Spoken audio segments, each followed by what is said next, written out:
नमस्कार दोस्तों। अमेरिकी राष्ट्रपति डोनाल्ड ट्रंप अपने दूसरे कार्यकाल का जो पहला कानून है जिसका नाम है लैकेन रेले एक्ट उस पर साइन कर दिए हैं। यह कानून अमेरिका के जो अधिकारी हैं उनको इतना पावर दे देता है कि वह अवैध प्रवासियों को डिपोर्ट कर सकते हैं, बाहर भेज सकते हैं और जो क्रिमिनल एक्टिविटीज में संलिप्त है उसको जेल भेज सकते हैं। इतना ही नहीं, डोनाल्ड ट्रंप के द्वारा यह भी कहा जा रहा है कि जो अवैध प्रवासी हैं, जो क्रिमिनल एक्टिविटीज में लिप्त हैं, उन्हें हम दुनिया के सबसे खतरनाक जेल में भेज देंगे, जिस जेल का नाम है ग्वांतानामो। ग्वांतानामो क्यूबा के शहर में, मतलब क्यूबा देश में एक बे है, एक खाड़ी है, वहीं पर जेल बनाया गया है। यहाँ पर मैप लोकेशन देख सकते हैं। हालांकि जो गोंतेमाला बे यानी कि खाड़ी है, ये अमेरिका के कब्जे में है, लेकिन क्यूबा के अंतर्गत आता है। क्यूबा कहता है कि इस पर अमेरिका के द्वारा अवैध कब्जा किया गया है।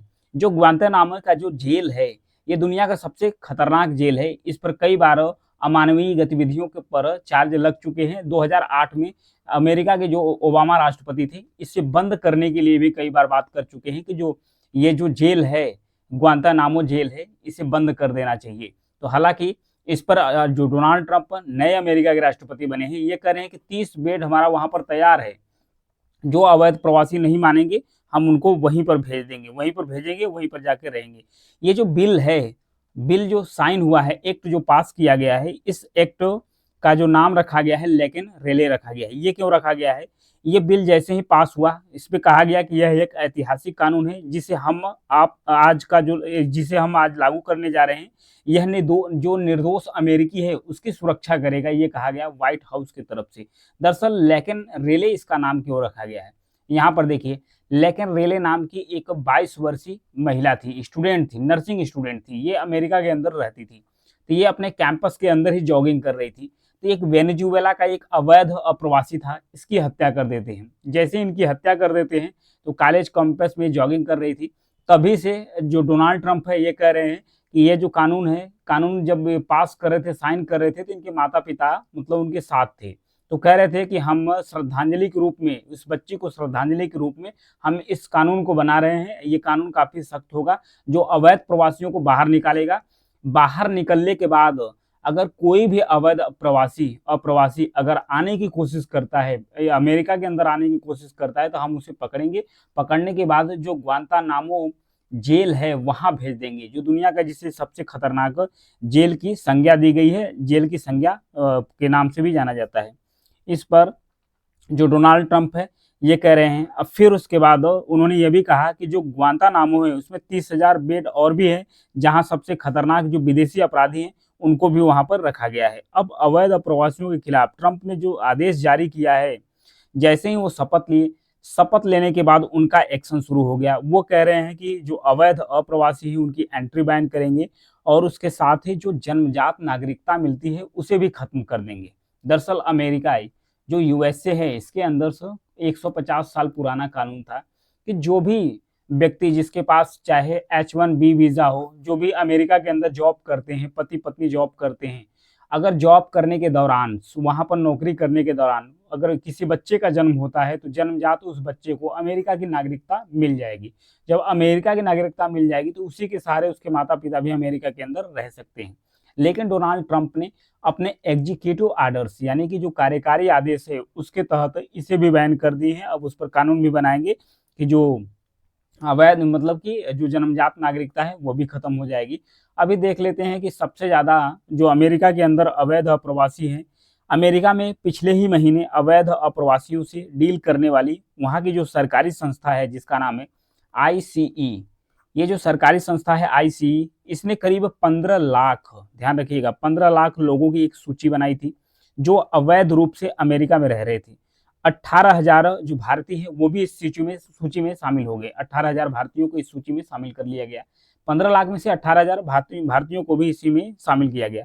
भारत सरकार वहां पर जो अवैध रूप से रह रहे अपने सभी नागरिक है उसकी पहचान करने के लिए भी तैयार है और उसे बाहर लाने के लिए भी तैयार है, क्योंकि भारत सरकार डील कर रही है, कह रही है कि हमारे जो नागरिक होंगे जो अवैध रूप से अमेरिका में रह रहे हैं, हम उन्हें पहचानेंगे और पहचानने के बाद वापस लाने के लिए तैयार है। मालूम भारत सरकार पीछे नहीं है उन लोगों को वापस लाने के लिए, क्योंकि अमेरिका के अंदर से सीमा शुल्क और सीमा सुरक्षा डेटा के मुताबिक 2024 में अवैध अप्रवासियों में सिर्फ 3% भारतीय हैं। भारतीयों की संख्या वहां पर मामूली है, मात्र 3% है। सबसे ज्यादा जो अवैध प्रवासी रहते हैं अमेरिका के अंदर, मैक्सिको, वेनेजुएला, ग्वाटेमाला, यहाँ से रहते हैं।